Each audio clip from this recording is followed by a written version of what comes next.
Hey everyone, Harley Q here, and today we are talking about the Nintendo Gamecube. Now, as you can see here, I have the Pokemon Edition Gamecube. I got this off of the Facebook Marketplace. I believe I spent like $40 on it. I'll have to fact check. I actually have a video, one of my monthly pickups about this, so I'll probably post the price and how much I actually paid for it. I'm not sure. But it's in really good condition. There are obviously some parts that show that it's used, but it works and it's really nice to display. Anyway, enough flexing. Time to talk about the Nintendo GameCube. I am not the expert on the Nintendo GameCube, nor I will even try to pretend to be. But I will say this much, I do actually have the few games in which I have some pretty damn good titles, so I think that's okay. And I think the reason why I'm making this video is to just express why that collection is so tiny. I started buying for the Nintendo GameCube around this time last year, and within a few months into 2020, the world literally caught fire.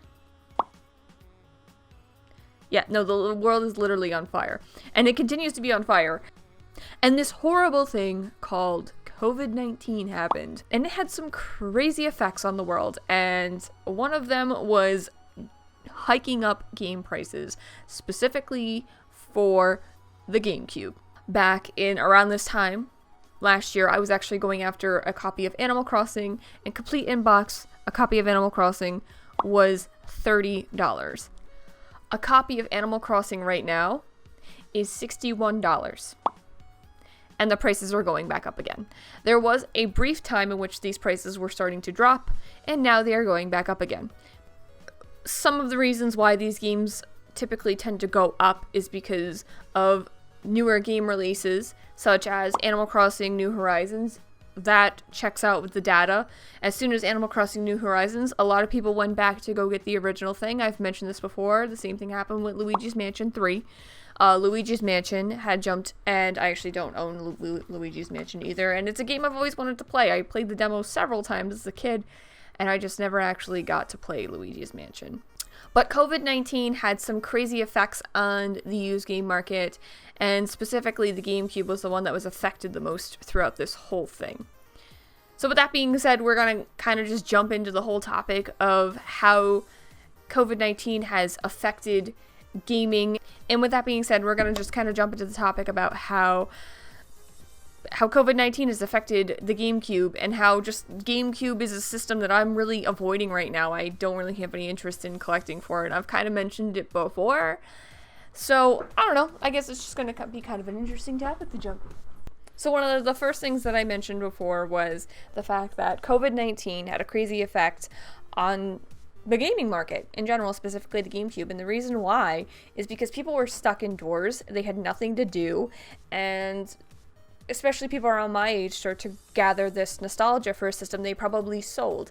I have a friend of mine who was a huge GameCube fan, and he actually ended up selling off his whole collection so he could buy a Wii. And the Wii's a great system and all, but like I said, I kept all my games from when I was a kid, so I don't really understand selling games to get a new system. I never really had that worry in the world. I was very fortunate enough to have parents who supported my love of gaming from a very young age, and I like to think it shows. You guys kind of already saw my collection. It's really very tiny, and the reason why it's so tiny is the games are just really expensive, and I have a lot of the ones that I already really want. You know, I mean, there are some staple games I'm missing. Obviously, I want Mario Sunshine, and I want Animal Crossing and Luigi's Mansion. I would like to have Zelda, both Wind Waker and Twilight Princess, but unfortunately, those games are also super expensive. And it's funny, because at the time where I bought these three right here, I bought them in a lot, along with these two games, which are not GameCube exclusives. They were like going for $30 to $40 each. And now these go for Mario Kart Double Dash and Super Smash Bros. Melee go for about $60, maybe even more. And this one goes, Pokemon Coliseum goes for about $80, maybe even more. Donkey Kong Jungle Beat actually came in with my GameCube, the disc itself. I had to buy the case separately. I don't even have the manual. And that's just a tip and trick that you can use, is you can also just buy games separately and kind of piece it together and make yourself a complete inbox. I've done that, or I've bought manuals and cases and discs separately. I've mentioned that before on my channel, but it's definitely something that you can use multiple times. So yeah, COVID-19 just really had all of this. It was just that perfect storm to like raise these prices ridiculously high for a system that generally prices were moderately high. And the reason why they were already moderately high is because you have so many original titles. You have these unique titles that you're not going to find on any other system. You have Chibi-robo. The only other Chibi-robo game is Chibi-robo Whiplash, and some other Chibi-robo game. But both didn't. I think the only other Chibi-robo was a Japanese one, and now I'm gonna check that. Yeah, so you have games like Chibi-robo, where there's only like 3 other Chibi-robo games, but the most expensive one is Chibi-robo for the GameCube, with the disc only. The disc only goes for $121. That game was always rather expensive, but COVID-19 did not help these prices at all. In fact, they drove them through the roof, and people who had these games started to just sell them like crazy. And apparently the DS version of Chibi-robo is like $72. That is crazy. So another reason why GameCube prices are so high, and just, talking about the GameCube in general, is that Nintendo prices always tend to be higher than on other systems, and it's been that way since the dawn of time. I don't know what it is, but Nintendo has some magical power over collectors where people just feel the need they have to own Nintendo products.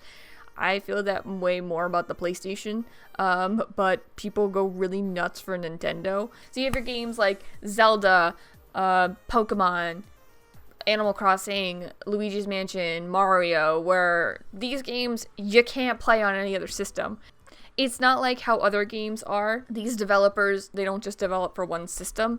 It's not as uncommon anymore. For instance, you could have a game like Batman Arkham Knight, which you can play on almost every single system. You can play it on computer, you can play it on Xbox One, you can play it on the PlayStation 4. So this is just how Nintendo keeps their stocks high. And it doesn't help that their games are freaking awesome. Their games are really good. I can't be mean about Nintendo and say anything bad about their games, because their games are polished, they are good, they are fun to play. Your prices are just too damn high. I don't know how they somehow find a way to keep the market in their favor. Even in the used game market, it's always been high because of these unique titles, and they're just always high. Like I said, you can't play these Nintendo products on other systems. A thing that definitely does affect the pricing of these games is definitely new game releases. Totally. There's totally a correlation between the two, because you have games like Animal Crossing that definitely benefited from the new release of the game and still continue. So you throw a new game release on top of a COVID-19 situation, and that used game price is just going to fly through the roof. And we saw it with Animal Crossing. That was a $30 game around this time last year. It is now a $60 game. It has literally doubled within the span of a year. But it's still not a super cheap game, and the reason why is because it's an original IP. A new game for it was just released. But these are things you definitely need to look out for. So if you see Luigi's Mansion at a yard sale and you don't really want it, you could sell it on eBay or put it on the marketplace or put it on Letgo or something like that, and you could actually make a profit off of a game that wouldn't cost you that much to buy. So I love the Nintendo GameCube. It's not that I don't like it, and I feel like I should not be the person to talk about the GameCube, because clearly I don't own that many games. But I'm also super passionate about gaming, and I really do think it's kind of tragic that there are a lot of these games on the system that we're never going to be able to play. I'm probably never going to play Cubivor, because that game is ridiculously expensive. In fact, let's see how much Cubivor is. It's $370 complete in box. So I'm never gonna play Cubivor. That sucks. That totally seems like a game I'd play. I'm actually really mad that I'm never gonna play it. I've accepted it right now, never playing Cubivor. But there's seriously these awesome games that are only for GameCube that are ridiculously high. I'm actually kind of curious what the highest GameCube game is. Pokemon box, but that's not really a GameCube game. $710 for Pokemon box. That is ridiculous. Jesus, these are like really expensive. I didn't realize they were this high. Most of them are packs. The ones that are super high are packs.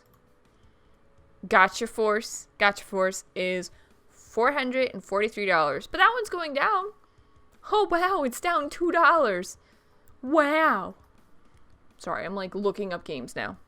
It's crazy, these prices, what they are. I'm shocked. I just don't understand it. And it's funny because some of these games are actually ported from the Gamecube to the Wii, from the Wii to the Wii U, from the Wii U to the Switch. So sometimes when I see these prices, I'm like super confused. Like Twilight Princess went from the Wii to the Wii U, and it's funny because the Wii U copy is ridiculously high. The Wii is only like $16, and the GameCube is like $80-something. I don't know about you, but I'd much rather play the Wii version because it's a lot cheaper. As much as I like the Wii U and as much as I like the GameCube, I'm also a big fan of money, so I'm not going to spend that kind of money to play Twilight Princess. I also hate motion control, so I'll probably never actually finish Twilight Princess. I'm still stuck on the fishing tutorial. I've been stuck on that tutorial since 2007. Yo, the kid is good. I said 2007, it's 2006. Props to me for that. Even the price of the Nintendo Gamecube itself, the system itself, has skyrocketed. So this system right here hasn't really changed ridiculously too much. It's around 70, I want to say, complete in box, it's about 70, and loose, it's about 38. I don't remember how much I paid for it, though. I'm going to be honest with you. Okay, so I just looked it up because I didn't think that price was right. There was no way that price was right. Price charting is not correct because I'm looking at sold listings on eBay, and we're talking the lowest one that I'm seeing sold for 71, and all of the other ones are 120. One sold for 4, but it looks like it's not actually working. Within the hundreds, anywhere between 70 to 60, 70 to 100, 120, depending on what it actually comes with. So the GameCube systems, even this one, which isn't super fancy, is they're crazy. They're really crazy. I don't understand the pricing. The reason why some of these things are so expensive is because you have fans of certain genres, certain things. So a Pokemon fan would probably spend a lot of money to get their hands on this, as would a Donkey Kong fan would pay a little bit more money to get their hands on a Donkey Kong game. That also definitely has an effect on how some of these prices are. I know for myself, I was actually thinking of spending that $60 just to get Animal Crossing for the GameCube. I just can't convince myself to do it. I can't. I couldn't even convince myself to spend the $30 back of November of last year. I just can't do it for some reason. I just don't see myself ever actually playing it. And I love Animal Crossing. Clearly, I love Animal Crossing, but I just can't convince myself to take that money and put it towards Animal Crossing for the GameCube. I don't know what it is. I think it's because I ultimately know that that game is definitely not worth that much money, and I'm really hoping that these prices come down. This is not a stable market. So people are thinking that some of these prices are going to stay this high. It's not stable enough for it to stay this high. I know very few people that are willing to spend $90 to play Pokemon Coliseum. There aren't that many people out there, and these people who are out there are probably going to buy the products that they want, and maybe the price will hover around 60 for a while or 90 for a while, and it'll eventually drop off again. There's very few games that kind of stay at that really high mark, and a perfect example would be Conker's Verde. A couple years ago, I want to say in 2012, that game was about $100, $120. I'm not exactly sure what the peak for that game was. I will put statistics up. Now that game goes for about $80. But when I bought it around this time last year, I bought it for $60. My point bringing that up is to show that it was at this price, it's now at this price. So, I mean, I've mentioned it before that these prices are not permanent. You know, some people will say, oh, these prices are just going to keep climbing up, or this is the prices they are now, just deal with it. And I'm not going to accept that because these deals are out there. They're harder to get now, and they probably will continue to be harder to get, but you can do it, And I think that that is an important thing to talk about, especially when you're running a retro game collecting channel, is to just say that this is the end of collecting for the GameCube and you better buckle up and buy these prices. Honey, I ain't doing it. So I did a quick little research on Melee, and it's actually going down. I see Super Smash Bros. Melee actually going down back down to $30, $40 at some point. I think this game's always going to have some kind of value because it's...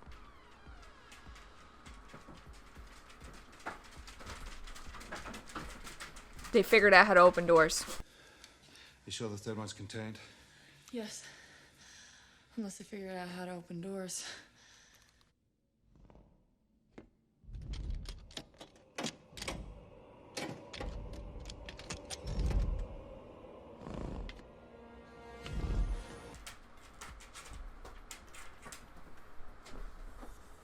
I definitely see this game dropping in value and continuing to drop in value, at least towards a stable price. I don't think this game is ever going to be a $10 game. I do think this game is always going to have some kind of value to it, but I definitely think that it will come back down to a stable price. We've seen that happen before, even with the N64. We have people who are finally starting to hit that nostalgia peak where they feel the need to buy the games that they had as a kid, and a lot of that is the GameCube. Fun fact, the special edition one of this one is a couple dollars cheaper than the regular Mario Kart Double Dash, which is usually very strange. So if you want to play this game, just buy a special edition one.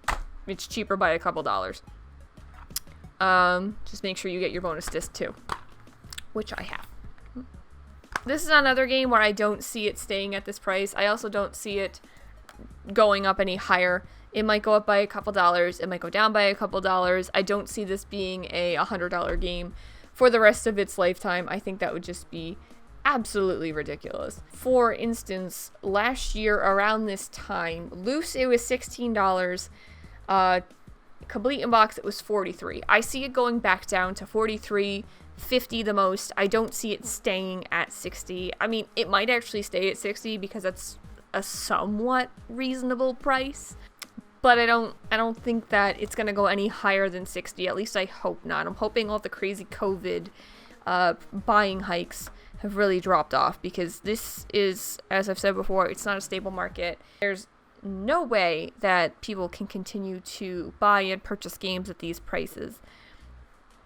Nostalgia does drive up prices for stuff, though. We did see it with the N64 and the original PlayStation, and some of those games have dropped. You're obviously still going to have games that are going to be super expensive. You know, you're never going to find, I believe Toomba. Toomba's my go-to, because Toomba's one I actually own. I mean, you might see Toomba, but Toomba has continued to grow exponentially. It has not stopped with the increase of prices. It keeps going up. Last time I checked Complete in Box back in April, March, it was $120.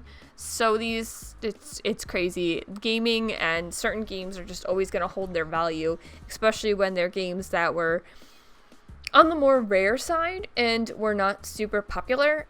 Not a lot of people owned Toomba, at least in comparison to people who owned, say, a game like Crash Bandicoot or Spyro the Dragon. It's not everyone's go-to game. It's one of mine because I think it's the most ridiculous game ever, where you're jumping on a pig and you do this weird backflip and you chuck it.